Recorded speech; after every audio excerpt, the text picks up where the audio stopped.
Glória a Deus. Então, queridos, é com grande alegria que estou aqui nesse início de noite para ministrar a palavra de Deus. E com uma grande incumbência de ministrar algo a respeito de um tema que nós estamos falando bastante desde que Deus colocou isso no coração do nosso pastor. Nós estamos então tratando o tema do ano de 2021. Alguém pode me ajudar com o tema do ano de 2021? Quem lembra? É o ano do quê? Vamos todos juntos então? 2021 é o ano da... Amém. 2021 é o ano da frutificação. Amém? Então, o pastor, lá no encerramento da igreja, ele trouxe uma palavra poderosíssima a respeito de frutificação. Depois daquela semana, nós seguimos nas células também, ministrando a respeito de frutificação. A pastora trouxe uma palavra poderosíssima, com maestria também, falou aos nossos corações a respeito de frutificação. Minha esposa Patrícia também trouxe uma palavra maravilhosa a respeito de frutificação. Daniel e Juliana também foram extremamente inspirados por Deus, trouxeram uma palavra também poderosa.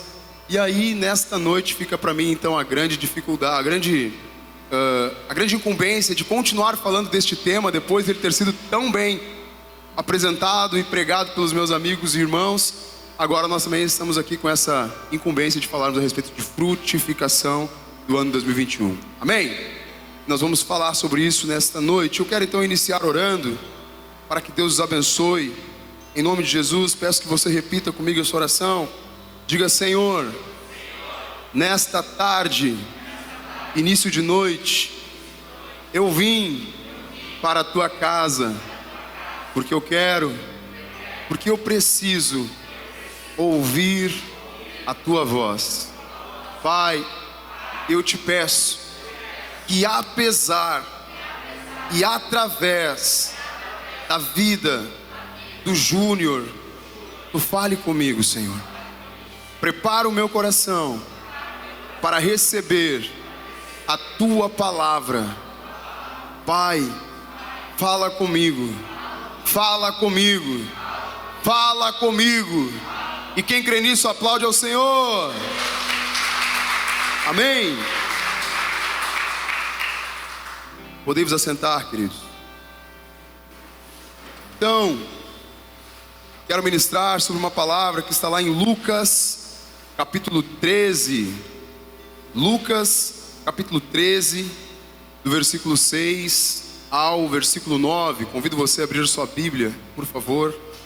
Lucas, capítulo 13, do versículo 6 ao versículo 9. Vamos ler então. Diz assim: então contou esta parábola. Um homem tinha uma figueira plantada em sua vinha e foi procurar fruto nela e não achou nenhum. Por isso disse ao que cuidava da vinha: já faz 3 anos que venho procurar fruto nesta figueira e não acho. Corte-a, porque deixá-la inutilizar a terra? Respondeu o homem: Senhor, deixe-a por mais 1 ano, e eu cavarei ao redor dela e a adubarei. Se der fruto no ano que vem, muito bem; se não, corte-a. E esse é o texto que nós vamos ler aqui nesta noite.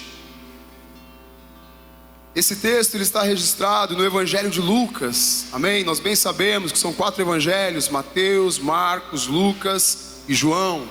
Mateus, ele andava com um dos 12, era um dos 12. Marcos, ele era amigo de Pedro. E Lucas, por sua vez, ele era amigo do apóstolo Paulo. Por vezes fez algumas viagens junto com o apóstolo. Lucas, ele era um médico.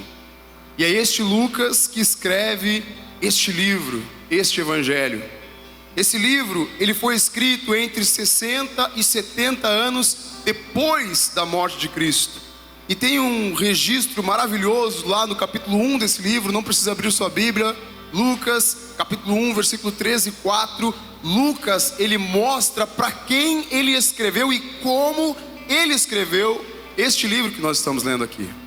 Lucas escreve este livro para Teófilo, e diz as escrituras que ele fez um apanhado de tudo aquilo que existia a respeito da vida, morte e ressurreição de Jesus Cristo. Também tomou como base testemunhas oculares, pessoas que outrora andaram com Cristo, que viram os seus milagres. E com base em tudo isso, ele, de uma forma clara e ordenada, ele escreve para nós o livro de Lucas. Eu sou apaixonado por este livro, amém? E tem algumas exclusividades, podemos dizer assim, por conta desse cuidado que Lucas teve para escrever esse livro para nós, amém? E esta parábola que nós vamos ler aqui, ela está registrada apenas no livro de Lucas. E para que você possa entender qual que é o contexto desta parábola, porque uma parábola é uma forma com que Jesus ele encontrava de explicar para nós uma verdade complexa em algo simples, para que todos os seus ouvintes pudessem entender aquilo que ele queria falar para o povo, amém? E nesta noite não vai ser diferente. Nós estamos falando de uma parábola, e você vai sair daqui entendendo aquilo que Cristo quer falar conosco a respeito da sua palavra. Para que nós possamos contextualizar esta parábola, é preciso que a gente entenda o contexto que ele estava escrito aqui. Por que Jesus escreve isso? Por que ele começa a escrever desta forma no versículo 6? Se nós olharmos no versículo 1 ainda do capítulo 13 de Lucas, nós vamos ver que naquela ocasião alguns homens foram falar com Jesus, e falar com Jesus a respeito de uma tragédia, aonde alguns galileus, eles haviam sido mortos por Pilatos, e o sangue destes homens havia se misturado ao sacrifício que Pilatos estava entregando. E aí Jesus responde para estes homens, aqui no versículo 2, onde ele diz assim: vocês pensam que esses galileus eram mais pecadores que todos os outros, por terem sofrido desta maneira? Jesus diz: eu lhes digo que não, mas se não se arrependerem, todos vocês também perecerão. Jesus continua essa explicação e ele fala a respeito da morte de outros 18 homens. Ele fala assim: e vocês lembram-se da morte daqueles 18 homens que a torre de Siloé caiu sobre eles? Estes homens eram mais pecadores do que os outros de Jesus? E Jesus responde da mesma forma que ele falara nos versículos acima. Ele diz assim: não, mas se não se arrependerem, todos vocês também perecerão. E aí depois disso, entra então o versículo 6, que aí Jesus, depois que ele explica isso, ele fala: então, Jesus conta uma parábola. Então o que nós vamos falar aqui nesta noite tem a ver com arrependimento. Fala para quem está do seu lado, diga assim: nesta noite, o que nós vamos falar tem a ver com arrependimento. Nós vamos falar sobre uma parábola, amém? De uma forma muito simples. Então entramos agora neste texto desta parábola. Texto também usado pelo irmão Daniel, quando ministrava também a respeito de frutificação. Diz que no versículo 6, que um homem tinha uma figueira plantada em sua vinha. Repita comigo: um homem tinha uma figueira plantada em sua vinha. Não faz sentido isso, queridos. Uma vinha é um pomar de uvas. Uma vinha é um lugar onde se plantam diversos pés de uva. Isso é uma vinha. E diz a Bíblia que um homem na sua vinha, ele tinha plantada uma figueira. E figueira é uma árvore que dá figos. Não tem nada a ver com uva. Mas o dono da vinha, ele queria comer o quê? Figos. E por isso então, na sua vinha, ele planta uma figueira. Não sou especialista acerca deste assunto, né? Não trabalho com plantas, né? Mas fui estudar na internet, no Google, a respeito de vinha. O que é vinha? O que precisa ser feito para se ter uma vinha? E estudando a respeito do tema, eu entendi que a uva ela é uma fruta nobre. E não tem uva em todos os lugares, não se tem plantações de uva em todos os lugares. Mas para que nós possamos ter uma plantação de uva, necessitamos ter alguns elementos que influenciam tanto no sabor quanto na qualidade deste fruto. E esses elementos são, primeiramente, o tipo de solo aonde está plantada uma vinha. Tem que ser um tipo de solo extremamente fértil. Tem que ser um solo muito bom para se ter uma vinha. Para se ter uma vinha também o clima tem que ser um clima agradável. Não pode ser muito frio e nem muito quente. Tem que ser uma temperatura em torno de 15 a 30 graus. Senão eu posso estragar a uva também por conta da temperatura. Para se ter uma vinha, os ventos, tem que existir vento, mas com baixa velocidade. Se forem ventos fortes, eles podem também derrubar as uvas, afetar a produção, o gosto da uva. E também aonde se tem uma vinha é necessário que se tenham chuvas regulares. Não pode chover muito, senão também atrapalha no gosto, sabor e qualidade da uva. Também não pode chover pouco, senão não vai frutificar conforme o vinheteiro precisa que seja frutificado. Amém? Então nós entendemos, queridos, que a figueira que foi plantada nesta vinha, ela tinha tudo para frutificar, porque a figueira é uma árvore robusta. A saber, na casa da minha mãe tem um pé de figos, e o único da minha casa que gosta de figos sou eu. Nenhum dos meus irmãos, nem minha mãe, nem meu pai gostam de figo. Então quando a árvore dá figo, eu vou lá e colho figos, como figo. Aquilo que eu não consigo comer, a gente distribui para as pessoas, ou os pássaros vão lá e finalizam, a produção desta árvore. Eu digo isso para você, para te mostrar, querido, que uma árvore de figos, ela nasce em qualquer lugar. Não precisa de tamanho cuidado, não precisa de tantos elementos como a figueira, como a uva, como a videira. Amém? Então você há de concordar comigo que esta figueira, ela estava em um lugar privilegiado. Ela estava em um lugar propício para frutificar, sim ou não? Amém? E eu digo para você, querido, que o dono desta vinha é Deus. O vinheteiro, aquele que cuidava das vinhas, que cuidava das uvas, é Jesus. E a figueira, quem é? Representada esta figueira somos nós. Nós somos representados por esta figueira. Eu quero te dizer, querido, primeira verdade que nós aprendemos com esse texto: o dono da vinha, ele plantou aquela figueira propositalmente naquele lugar, que era um lugar ótimo para dar figos. Ele tinha uma expectativa sobre aquela figueira. Repita comigo: o dono da vinha tinha uma expectativa com relação ao figo, à figueira. Amém? Eu quero que você entenda, querido, que ele escolheu aquela árvore para estar naquele lugar propício para gerar frutos. Assim como ele escolheu você e eu para estarmos aqui. O Senhor, ele nos escolheu, queridos. Nos escolheu.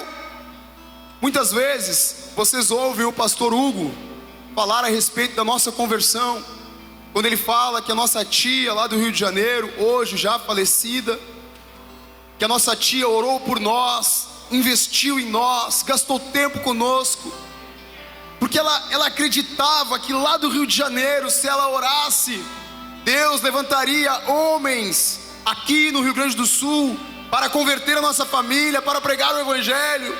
Então ela apostou em nós, ela investiu em nós, ela escolheu, decidiu que nós fôssemos o alvo de oração dela. E nós contamos essa verdade para vocês com muita alegria, porque nós fomos alvo deste amor. Ela nos escolheu, amém? Mas eu quero dizer para você nesta noite, querido, que o Senhor te escolheu. O Senhor te escolheu. Você é precioso. Talvez você não saiba, querido. Talvez a sua história não seja assim como a nossa. Você não saiba quem orou pela sua vida. Mas eu quero te dizer que pode ser que na sua rua tenha alguém orando para que alguém se convertesse naquela rua. Eu quero te dizer, meu amado, que nos congressos onde nós participamos, que muitos pastores, quando oram por cidades, eles oram para que Deus levante homens e mulheres naquele lugar e que eles sejam boca de Deus. Eu quero te dizer, querido, que pode ser que um familiar que você nem sabe já orava pela sua vida. Pode ser que um vizinho na sua rua passava pela sua rua, pela sua casa e dizia: Senhor, converte o meu vizinho. Pode ser que você estivesse numa rua, na noite, quem sabe fazendo coisas erradas, e pessoas ao passar por você, olhassem para você e dissessem: Deus, tenha misericórdia, Senhor amado, converte esta pessoa. Como nós muitas vezes fazemos com as pessoas que estão lá fora, querido. Eu digo para você que você é escolhido. E eu convido você a olhar para a pessoa que está do seu lado e dizer para ele assim: ó, você foi escolhido. Amém. Assim como aquela figueira, você foi escolhido. Não precisa abrir, querido, mas em 1 Pedro capítulo 2, versículo 9 diz: vocês porém são geração eleita. O Senhor nos elegeu, sacerdócio real, nação santa, povo exclusivo de Deus, para anunciar as grandezas daquele que os chamou das trevas para a sua maravilhosa luz. Em Efésios capítulo 1, versículo 13 e 4 diz: bendito seja o Deus e Pai de nosso Senhor Jesus Cristo, que nos abençoou com todas as bênçãos espirituais nas regiões celestes em Cristo, porque Deus nos escolheu nele antes da criação do mundo, para sermos santos e irrepreensíveis em sua presença. E em João capítulo 15, versículo 16, diz assim: vocês não me escolheram. E muitas vezes nós dizemos que nós aceitamos a Jesus, né?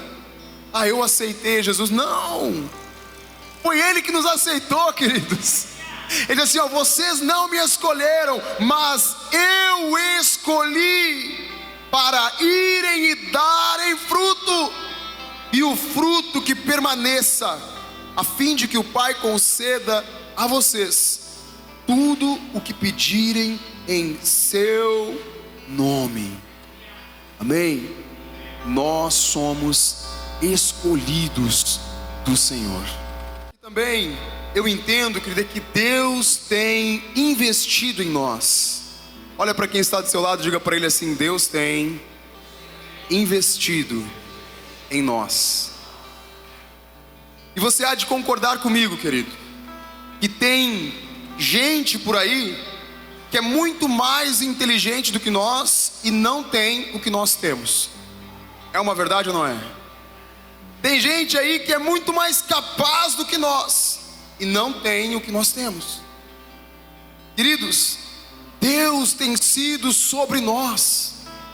Ele tem sido maravilhoso, Ele tem investido em nós, queridos. Mas é porque Ele tem um propósito sobre as nossas vidas. Eu quero dizer para você, querido, que essa semana que passou, semana anterior, eu fiquei constrangido com o Senhor. No meu trabalho, o meu coordenador, ele me escolheu entre os demais engenheiros que trabalham conosco, me escolheu para que eu, juntamente com ele, participasse de um processo seletivo para que nós escolhêssemos a pessoa que trabalharia conosco, um outro engenheiro que estaria agregando no quadro da nossa empresa. Fiquei maravilhado com aquele convite, né? Me senti extremamente honrado por aquilo.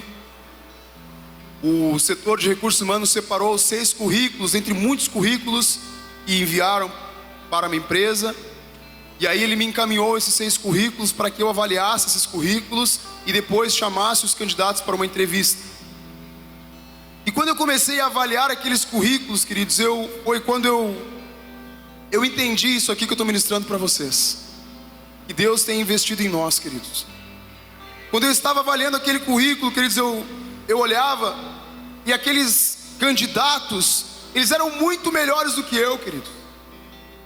Candidato que estava participando desse processo seletivo, o camarada, ele tinha mestrado, estava se formando agora nos próximos meses em mestrado. na área de engenharia elétrica. Pessoas que eu estava entrevistando, que tiveram experiências profissionais muito melhores do que as minhas. Pessoas que com certeza são muito mais qualificadas do que eu. Estavam buscando uma vaga que eu hoje ocupo, queridos. Consegue entender o cuidado de Deus para conosco, meus amados? E eu entendo, queridos, que eu não sou merecedor disso. Talvez era para eles estarem no nosso lugar, no meu lugar. E agora eu quero que você entenda isso comigo. Olha tudo que o Senhor Ele tem te cercado. Olha como Deus tem sido maravilhoso para com você, querido. Pessoas que são muito mais espirituais do que nós, que não têm recebido às vezes dessa graça de Deus. Pessoas que acordam muito mais cedo do que nós, e talvez não tenham recebido aquilo que Deus tem colocado sobre as nossas vidas, queridos. Mas isso não é porque nós somos melhores do que ninguém. Isso é porque o Senhor tem investido em nós. Amém? Mas Ele tem investido em nós com um propósito. E como eu falei no início, queridos, nós somos representados por esta figueira. Esta figueira, ela estava implantada em um lugar propício para gerar frutos. Eu digo para você, querido, que nós estamos plantados em um lugar propício para gerar frutos. Nós estamos plantados numa terra boa. Os nossos pastores, eles têm um cuidado especial, querido, conosco. Essa igreja é tida como uma igreja de ensinamento. Eles estão preocupados, queridos, em entregar uma palavra de qualidade que vai nutrir você, que vai te ensinar. Esta igreja, ela está preocupada. Nós chegamos a convidar você para fazer treinamentos, para que você aprenda, para que você ensine outras pessoas. Você está num lugar, querido, privilegiado, eu te digo. Você está plantado em uma terra boa. Quantos participaram do nosso retiro na semana passada? Foi lindo, foi maravilhoso o mover de Deus naquele lugar, queridos. Nós não conseguimos ficar de pé diante de tamanho poder de Deus, graça sendo manifesto nos nossos cultos. Agora mesmo a presença de Deus inundou este lugar, vento do Espírito, chuva de bênção neste lugar. Você consegue entender que você está plantado em um lugar propício para dar frutos? Consegue entender isso? Nós entendemos também, queridos, lendo esta parábola, que o homem, ele plantou uma árvore com um propósito, de ali colher frutos. E diz a palavra que durante 3 anos, ele foi nesta árvore para colher frutos. Eu quero acreditar que no primeiro ano ele chegou na sua vinha, e ele procurou a sua figueira, foi até a figueira, olhou ali a figueira, e não tinha frutos. Passou-se mais um ano. No segundo ano, ele foi de novo na sua vide, procurou na figueira, e não tinha frutos. No terceiro ano, ele foi de novo na figueira, e não tinha fruto. Ele virou-se para o vinheteiro, para aquele que cuidava da vinha, e disse: corta, basta, corta. Pode ser, querido, que no ano passado, 2020, você não tenha frutificado. Pode ser que no ano passado você não tenha dado frutos. Mas entenda comigo que o nosso Deus, Ele é um Deus de segunda chance, amém? E Ele está nos dando uma segunda chance. Essa palavra que eu ministro nesta noite é uma palavra dura, sim, queridos, mas é uma palavra que vai trazer um despertamento para nós, porque nós precisamos. Porque assim como aquela figueira que foi plantada naquele lugar com o propósito de dar frutos, nós estamos plantados em um lugar com o propósito de darmos frutos. O Senhor espera que nós venhamos dar fruto, querido. Amém? É por isso que Ele tem tido todo este cuidado com nós.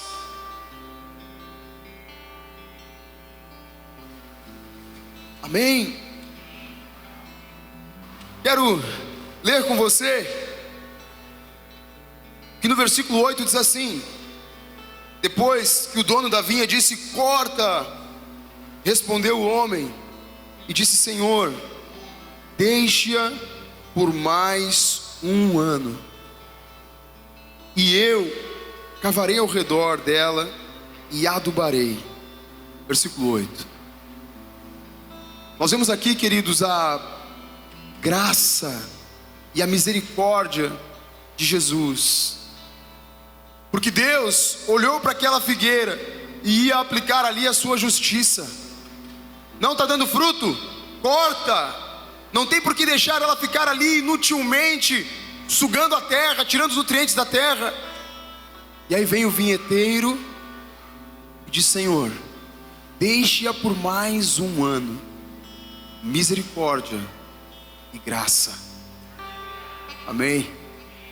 E ele diz mais, ele diz assim, ó, deixa por mais um ano e eu cuidarei dela. E pelo que ele diz aqui, querido, eu quero acreditar que ele diz assim, ó, eu cuidarei dela e darei para ela um cuidado especial. Ela já estava plantada num lugar maravilhoso, propício para gerar frutos. Mas Jesus diz, ainda assim, que esteja naquele lugar, ainda assim, eu vou dar ainda um cuidado especial para essa figueira. E aí ele diz assim, eu cavarei ao redor dela e a adubarei. Há anos atrás, a minha mãe, ela tinha, no fundo da sua casa, ela tinha um pomar, né? Uma horta, onde ela plantava várias coisas naquela horta. Então, as cascas das frutas e verduras, legumes que nós comíamos, ela largava ali por cima e aquilo ali já gerava adubo naquelas plantas. Mas de tempo em tempo, a minha mãe, ela pegava tipo uma pá pequena e ela virava aquela terra e ela abria ao redor da planta que ela estava cultivando, ela abria, cavava ao redor daquela planta. E até os dias de hoje eu nunca tinha entendido por que minha mãe fazia aquilo de tempo em tempo. E aí quando eu fui estudar essa palavra, eu fui entender, né, o que ele estava fazendo, cavando ao redor daquela figueira. E eu pude entender que na verdade o que ele estava fazendo, ele estava limpando ao redor daquela planta, porque quando a chuva vem, quando o tempo passa, a terra que está ao redor daquela planta, aquela terra soca e ela fica dura. E aquela planta então ela tem dificuldade de expandir as suas raízes, aquela planta tem dificuldade de extrair da terra também os nutrientes da terra. E era por isso que a minha mãe ela abria ali para que a planta pudesse crescer. E é isso que Jesus ele faz com essa figueira. Ele abre ao redor dela, ele libera as suas raízes para que ela pudesse expandir, para que ela pudesse ficar forte. Ele libera as suas raízes para que ela pudesse absorver mais nutrientes. Assim que colocasse água, logo ela já succionaria. Ele trata daquela figueira com um cuidado especial. Não somente isso, ele diz também que ele adubaria aquela figueira, colocaria ali nutrientes, colocaria ali tudo aquilo que ela precisa, tudo aquilo que faria ela crescer, que fosse necessário, ele faria para que ela gerasse frutos.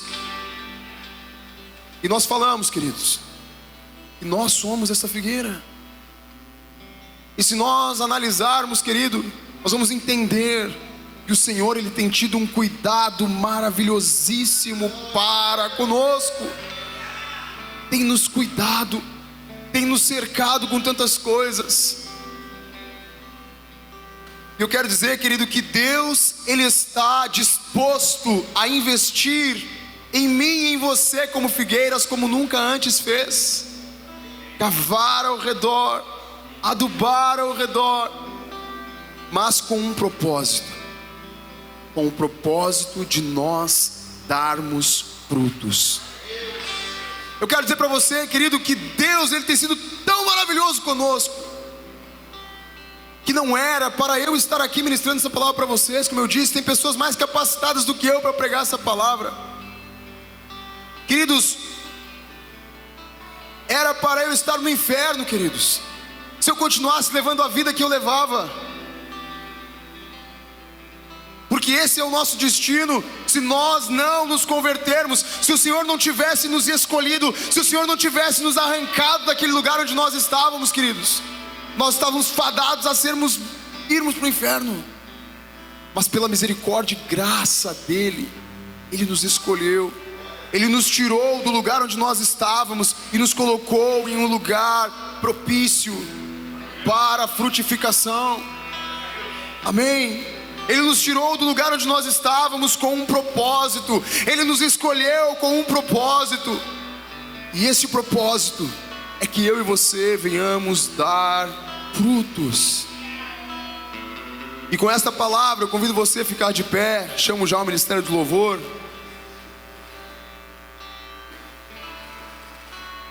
Querido, nós temos apenas duas opções ao ouvirmos esta palavra.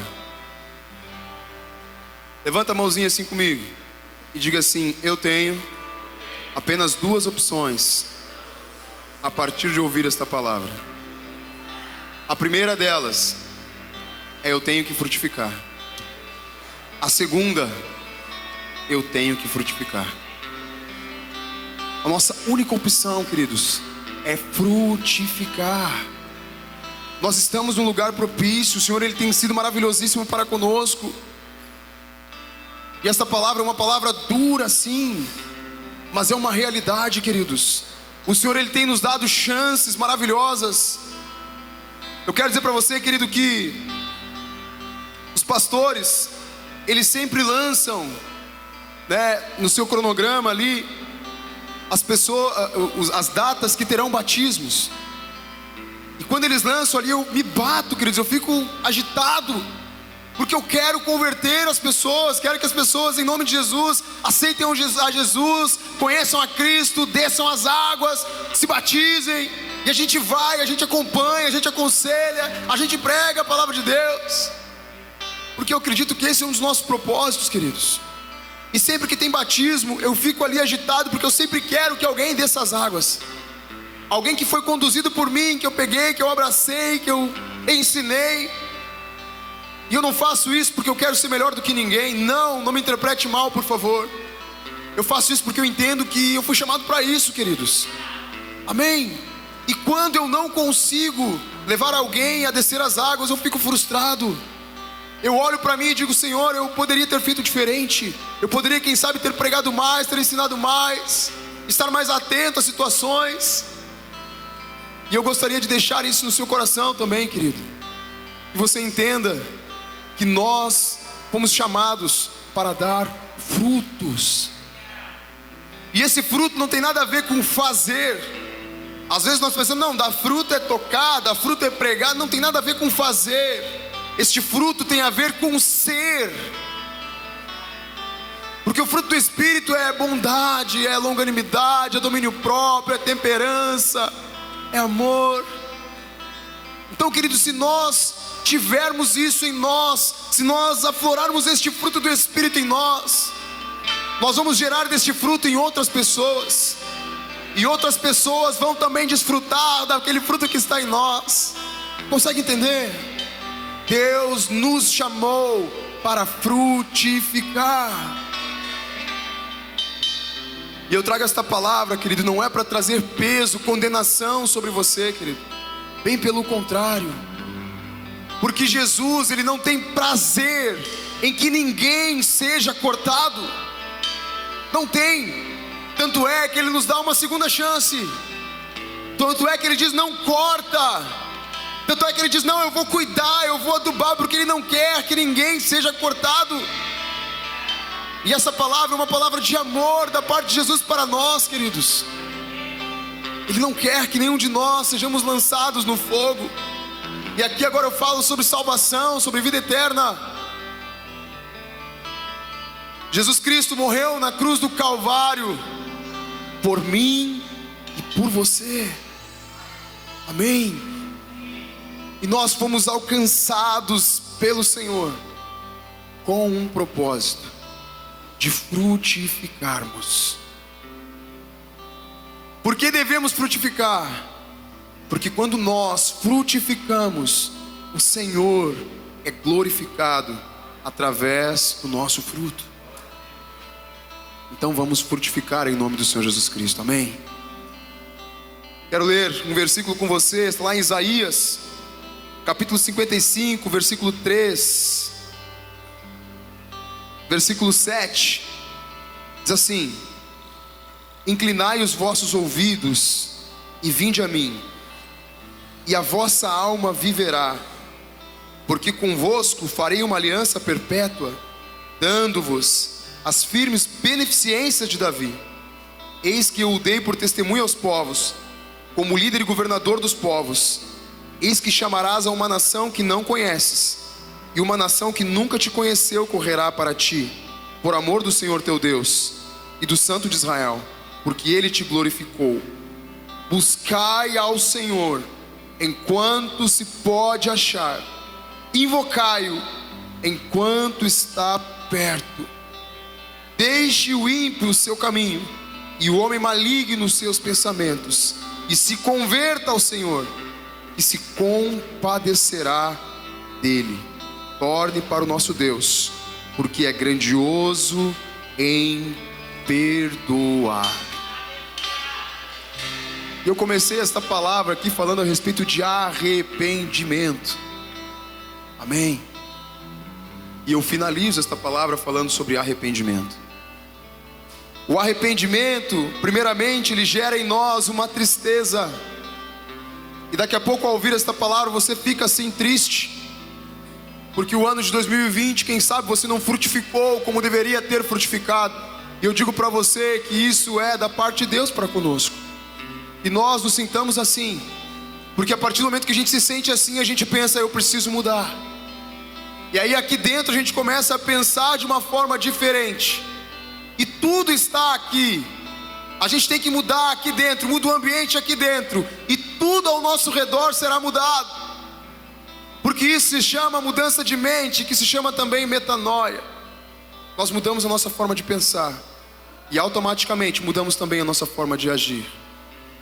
E aí nós nos arrependemos. E aí o Senhor está pronto para nos fazer frutificar, amém? Nesta noite, com esta palavra, o Senhor Ele está liberando as tuas raízes, querido. O Senhor Ele está te dando nutrientes, para que nós venhamos a cumprir o propósito pelo qual Ele nos chamou. Nós possamos frutificar e dar muitos frutos, para que o Senhor seja glorificado através desses frutos, amém?